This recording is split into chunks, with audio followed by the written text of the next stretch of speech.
kepala sekolah dasar yang berlandaskan nilai keagamaan.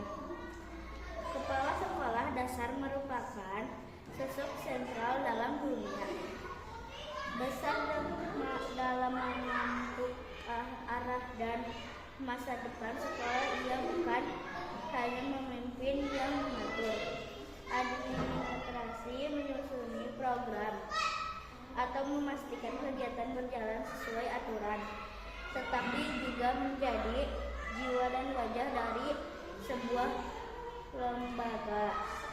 Pendidikan dari sikap, ucapan, keputusan, dan kedalamannya mengaruhi guru, siswa, bahkan masyarakat sekitar. Dalam perspektif keagamaan, kepemimpinan bukanlah sekadar jabatan atau kedudukan, melainkan amanah besar yang akan dipertanggungjawabkan di hadapan Allah SWT.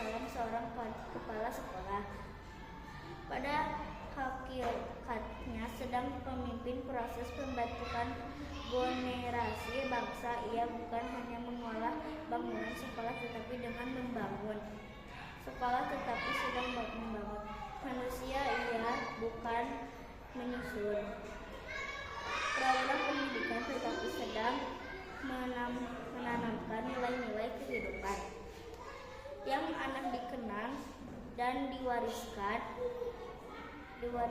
oleh anak-anak didiknya di masa depan. Assalamualaikum warahmatullahi wabarakatuh.